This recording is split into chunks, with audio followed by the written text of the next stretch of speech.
Hello, Snowy Owls. Well, I promised you something exciting for our last couple of stories, and I'm wondering if you can guess where we are today. I've got two guests who are listening to today's story, and they're just over my left shoulder. Can you see them? Aren't they beautiful? They're African lions, and their names are Nabulaa and Carly. We're here at Linton Zoo for our last stories, and today's story is all about a lion.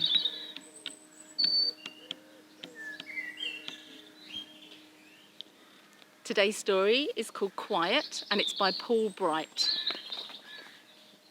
Deep, deep in the jungle, chimps were chattering, frogs were croaking, birds were screeching, and a million insects were humming and buzzing. What a lot of noise! It was time for baby Leo to have his morning nap. "He'll never get to sleep with all this din," said Ma Lion. "Isn't there something you can do?" "Do?" said Pa Lion. "Do? I am the king of the beasts. Of course there is something I can do."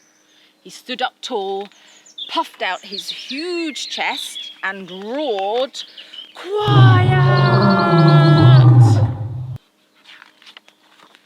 And baby Leo slept.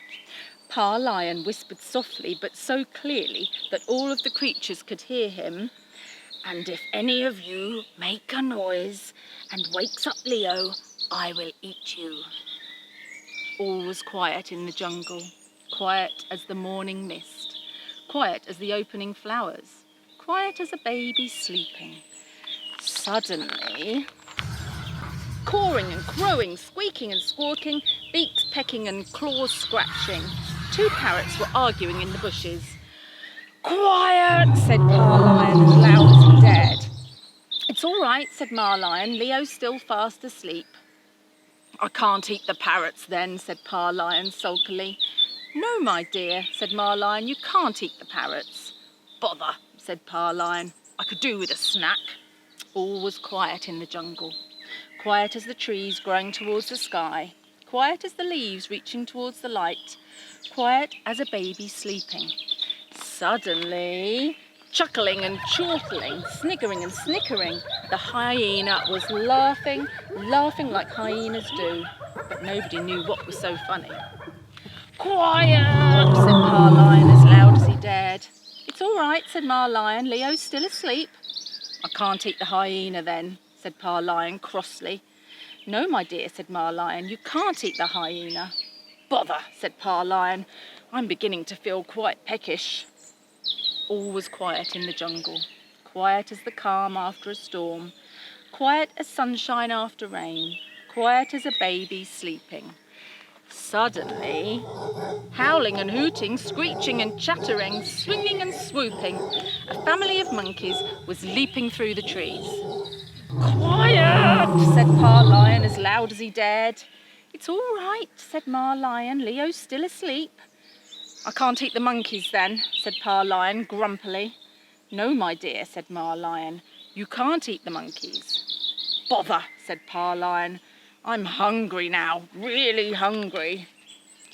It was the middle of the day, and the jungle was hot and humid. The animals sheltered in the shade of the trees, drowsy and dozing. All was quiet in the jungle, quiet as the blazing sun, quiet as the shadows underneath the trees, quiet as a baby sleeping. Suddenly, splashing and squelching, oohing and ahhing, a hippopotamus was yawning in the cool, muddy shallows of the river. "Quiet!" said Pa Lion as loud as he dared. "It's all right," said Ma Lion. "Leo's still fast asleep." "Can't eat the hippopotamus then," said Pa Lion despairingly.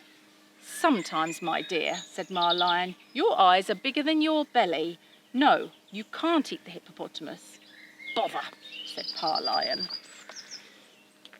"I know this is wicked," said Pa Lion, rubbing his tummy, "but I do so wish someone would make a little more noise and wake up baby Leo, just for a minute." But all was quiet in the jungle, quiet as a fish swimming in the river, quiet as a bird soaring in the sky, quiet as a baby sleeping. Suddenly, a rumbling and grumbling, a groaning and moaning, a gurgling and burbling, a noise like nothing ever heard before. Loud as thunder, loud as banging drums, loud as a baby crying. "Who has woken baby Leo?" cried Ma Lion. "Find out who it is, Pa. Find them and eat them now." "It's me," said Pa Lion.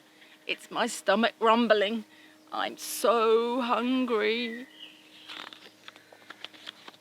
It's the end of our lion story. You notice the lions behind me. They were sitting there so quietly and patiently. I think they enjoyed the story. Well, that's all for today, and I'll be back with our last story for you tomorrow. Bye-bye.